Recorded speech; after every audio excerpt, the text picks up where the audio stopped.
Even my father didn't even believe, because I told him, "But I'm now ready to get married." And his response was, "How can you be ready when you have no one that you are dating?" We don't involve females in the lobola situations. My wife is from Zim originally. They'll say Bantu from there. They perform witchcraft. Yeah, bro. But witchcraft is everywhere. Yeah, bro. My name is Yamkela Titiza. I'm 31 years old. My wife's name is Michelle Sitol. She's turning 30 on the 26th of this month. I grew up in a small town called Flagstaff in the Eastern Cape, Mampondweni, in a village, Pana, Ekabajan. It was a nice childhood. I was like hearing the kettles, the type of childhood of a typical village boy. My wife is from Zim originally.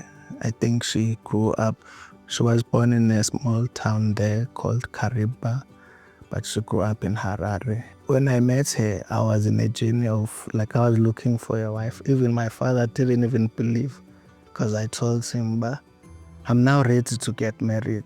And his response was, "How can you be ready when you have no one that you are dating?"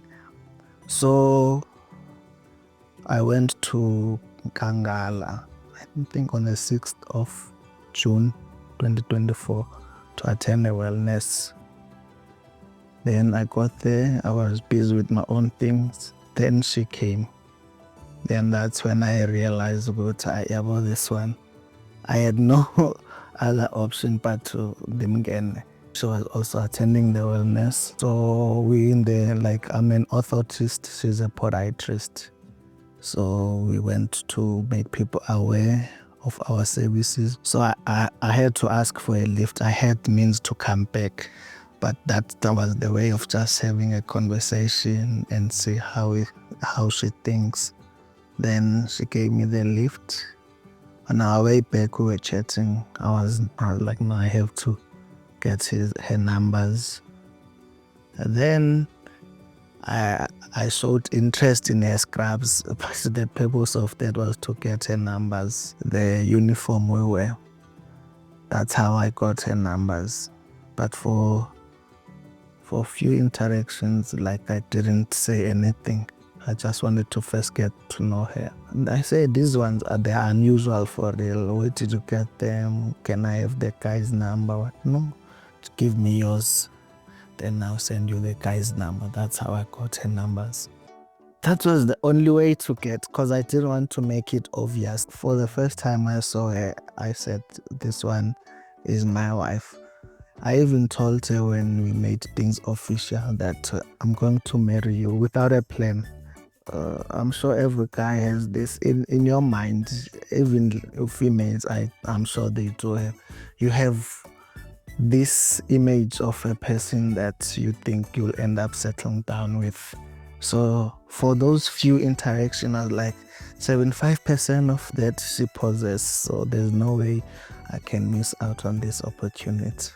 I think I've always been private about my relationships, my past relations.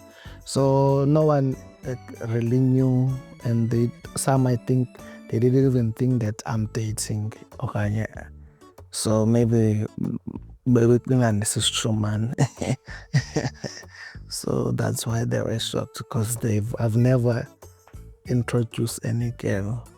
They didn't have problem. The only issue was like, now we'll have to travel to Zim for lobola. I was like, no, we'll go to Kronstadt. They are based in Kronstadt here in SA. My mom-in-law invited me for Christmas when she knew that I'm marrying her daughter. In my culture, that was unacceptable, but I had to convince them. But no, at least I owe them that, because they're like, no, these people, when it's lobola time, then they will find us. So I went. So that's the question I got from them. But how will your family receive the news about all that type of thing. But from my side, we never had problems. I think they were afraid that we might, or not me personal, but they might ill-treat my wife because she's from Zim.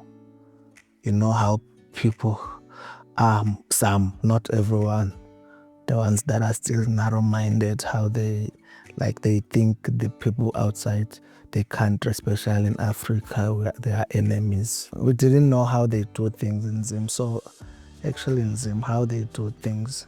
You see, back in the days, we didn't have the phones and that. So there will be someone, they will write a letter, then someone will take a horse, then they will go and deliver the letter, and they will respond through that. But now it's easier.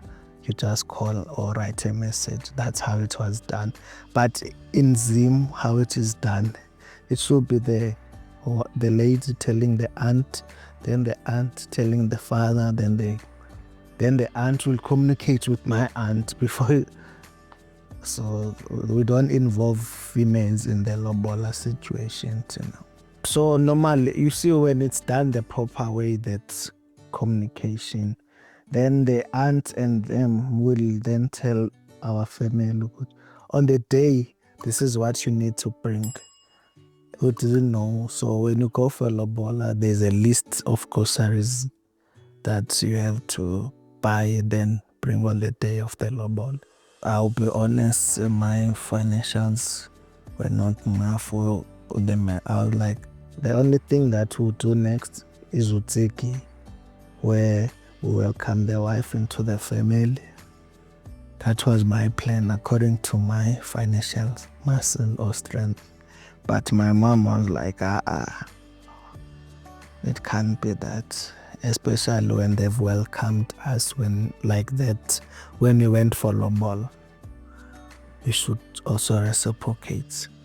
So they planned a welcoming ceremony for her. Utsiki, basically, it's when the makoti is welcomed into her new family. Obviously, I think it's an induction of some sort, where they will tell her this is how things are done here, and also they also throw words of wisdom because they've gone everyone, because it's done by or facilitated by women, and they're also like coming from other families, so they now know how things are done in this family that they are married into. So that's basically that. Even the aunts are allowed to come and to say a word or two. Then they slaughter a sheep, then there's that inyongo, then put it on top. From now, what I've learned regarding customs and tradition, especially the Pono tradition, they don't really have significant meaning. That's my personal view. As much as some people maybe from their side, they are like into tradition, like they are believers of, but this is how things should be done. But for us, she's a PK. Her both parents are pastors. From my side, on my father, he's also a Seventh-day Adventist. He doesn't really believe in. He knows. And he's not like partaking in any of the traditional and customs. And my mother, So I think that's what is. Maybe if maybe we could have had those conversations around culture. But still, we are fine. When I look at African person, I see them as my brothers and sisters. Some will say people from the Zim, and I had this conversation with my aunt. They'll say Bantu from there, they perform witchcraft. Yeah, but witchcraft is everywhere. Yeah, so that's the only thing I've heard regarding people from Zim. But you marrying someone from Zim, those ones, they use mods. In my culture, they expect their wife to go stay with the mom, the biological mom, for 3 months. I shouldn't be in contact with her till that period is over. And also, the other thing is that then they were just like advising us on how to do things. Like they say, I don't know if there's an English term for this one, plate. So they believe that when the child or the baby was still inside the womb, that food she was eating or he was eating is still there, so it needs to be cleansed and taken out. So there are traditional medication for that, but I like now we want, let's just do it the way we see fit for ourselves. I know few things, and I think she's better than me when it comes to learning my language. We mix. I know like terminologies instead of saying a full sentence. When we were traveling to Zim, I think they just gave us that look about they didn't say anything, because when you give them their passports to stamp, they can see but the child has a South African passport. I have a South African. She has a Zim's passport. So, but beside that, maybe. But Okwangoku, I was still fine. Ingrid people from Zim, they don't market or they don't show the good side of Zim, because everyone, maybe for my sake, I didn't think of Simba. It's a beautiful country. They are lovely people. Like they are so kind. Nothing different from here. But it's only the facilities that are meant to be fixed by the government that some are not in a good state. But abantu bakhona I command. They are so welcoming, very accommodative. They are not like people who will speak their language knowing Bandi Kona, and they will accommodate me. What I love about her most, she's a caring person. She's considerate of other people. But the story part, sometimes it helps, but sometimes it doesn't. When she has put her mind on something, I forget. How we met, I was going through something. So she came into my life at the right time. Me being with her has made me go to become a better man. But I'm learning every day from her. But this thing, and it's the society. But a man has to be like this. A man doesn't. But with her, that thing, we are in partnership. We are both equals. We have this vision.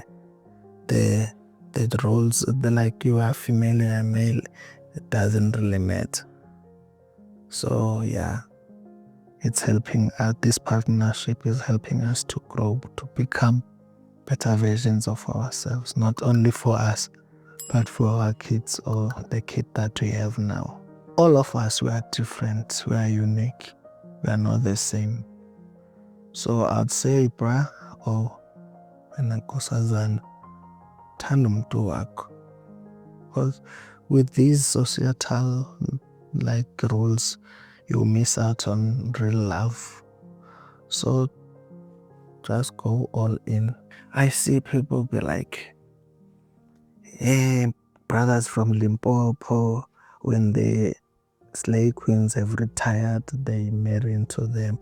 And this stereotype people have, like Xhosa women, they love money. But how can you then put everyone in the same pool? Like now you see someone and you are interested. Let's say you are a female, you see a guy from Limpopo. I know them. Let's say you are a gent, you see a girl from Eastern Cape Coast. you haven't seen any signs of her loving man. By the way, every woman or every person for that matter love man. Then you're like, yo, kumxhosa, bye. So yeah, we'll miss out on real love. So don't really be about these societal rules. Just follow your heart.